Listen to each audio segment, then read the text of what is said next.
नमस्कार।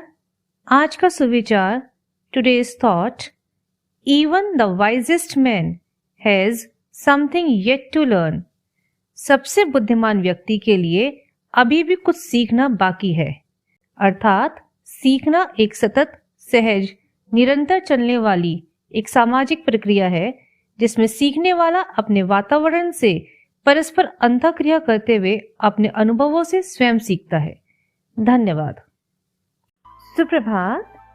आइए जानते हैं वैदिक सभ्यता को अपना ये नाम कैसे मिला। भारत ज्ञान के मामले में दुनिया का गुरु माना जाता है। विज्ञान अभी जिन चीजों की तह तक पहुंचने के लिए पहले पायदान पर खड़ा है, भारतीय ग्रंथों में उनसे संबंधित जानकारियां पहले से मौजूद मिलती हैं। देवताओं की वाणी माने जाने वाले वेद इसका उदाहरण है। वेद हिंदू धर्म के प्राचीन और बुनियादी धर्म ग्रंथ भी हैं। वेदों की कुछ पुरानी लिपियां तो आज वैश्विक धरोहर मानी जाती हैं। वेदों में वर्णित मंत्रों की मान्यता आज भी बरकरार है। वेद ईश्वर जनित वह ज्ञान माना जाता है जिसका प्रकाश्य कड़ा तप करने वाली पुण्यात्माओं के हृदय में हुआ। यदि शाब्दिक अर्थ की बात करें तो वेद शब्द की उत्पत्ति संस्कृत भाषा की विद धातु से हुआ है। विद का तात्पर्य होता है जानना अर्थात ज्ञान। वेद हिंदू धर्म के प्राचीन पवित्र ग्रंथ माने जाते हैं। वैदिक युग, वैदिक संस्कृति आदि वेद से ही बने हैं।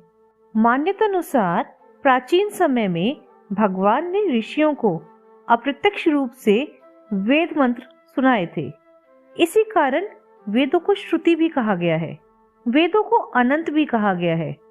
श्रुति भगवती बतलाती हैं, अनंता वह वेदा, अर्थात जो अनंत है वही वेद है।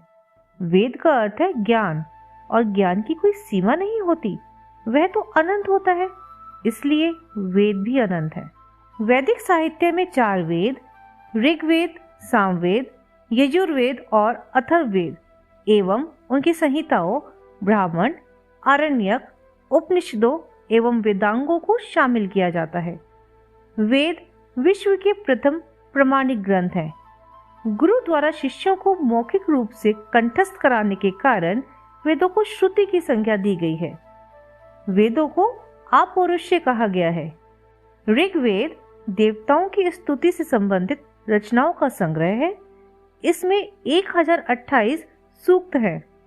ऋग्वेद में 33 प्रकार के देवों, दिव्य गुणों से युक्त पदार्थ का उल्लेख मिलता है। यजुर्वेद, यजु का अर्थ होता है यज्ञ। इसमें यज्ञ की विधियों का वर्णन किया गया है। यजुर्वेद की 2 शाखाएं हैं, कृष्ण यजुर्वेद तथा शुक्ल यजुर्वेद। सामवेद, सामवेद की रचना ऋग्वेद में दिए गए मंत्रों को गाने योग्य बनाने हेतु की गई थी। इसमें 1810 छंद हैं, जिनमें 75 को छोड़कर शेष सभी ऋग्वेद में उल्लेखित है। सामवेद 3 शाखाओं में विभक्त है, कौतुम, रणयनीय और जैमिनी। सामवेद को भारत की प्रथम संगीतात्मक पुस्तक होने का गौरव प्राप्त है। ब्राह्मण, वैदिक मंत्रों तथा संहिताओं को ब्रह्म कहा गया है। वहीं ब्रह्म के विस्तारित रूप को ब्राह्मण कहा गया है। यह मुख्यतः गद्य शैली में उपदिष्ट है। आरण्यक वेदों का वह भाग है जो गृहस्थाश्रम त्याग करने के उपरांत वानप्रस्थ गए लोग जंगल में पाठ किया करते थे। उपनिषद प्राचीनतम दार्शनिक विचारों का संग्रह है। उपनिषदों से यह स्पष्ट होता है कि आर्यों का दर्शन विश्व के अन्य सभी देशों के दर्शन से सर्वोत्तम तथा अधिक आगे था।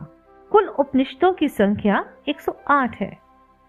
उपनिषदों में मुख्य रूप से शाश्वत आत्मा, ब्रह्म, आत्मा परमात्मा के बीच संबंध तथा विश्व की उत्पत्ति से संबंधित रहस्यवादी सिद्धांतों का विवरण दिया गया है।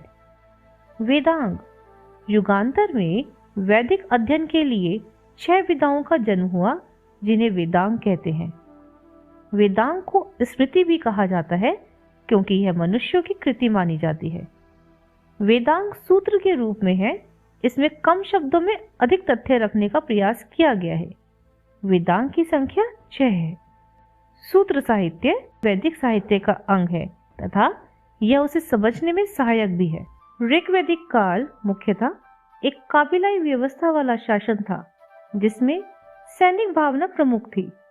राजा को गोमत भी कहा जाता था। वैदिक काल में राजतंत्रात्मक प्रणाली प्रचलित थी।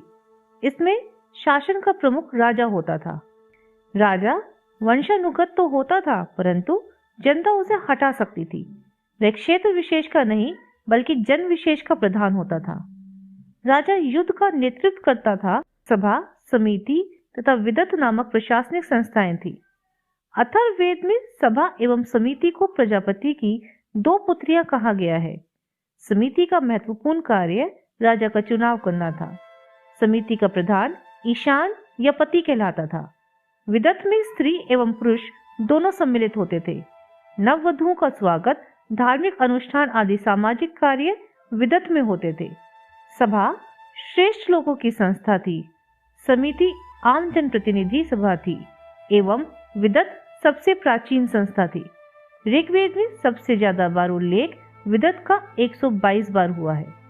सैन्य संचालन वरात, गण व सर्द नामक कबीलाई संगठन करते थे। शतपथ ब्राह्मण के अनुसार अभिषेक होने पर राजा मेह बन जाता था। राजसूय यज्ञ करने वाले की उपाधि राजा तथा वाजपेयी यज्ञ करने वाले की उपाधि सम्राट थी। स्पर्श गुप्तचरों को और पुरुष दुर्गापति को कहा जाता था। राजा का प्रशासनिक सहयोग पुरोहित एवं सेनानी आदि 12 रत्न करते थे।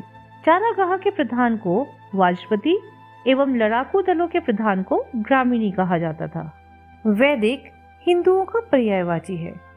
यह वेदों से निकले धार्मिक और आध्यात्मिक विचारों का दूसरा नाम है। इस अवधि के 2 महान ग्रंथ रामायण और महाभारत थे। आशा है यह जानकारी आपको पसंद आई होगी। धन्यवाद।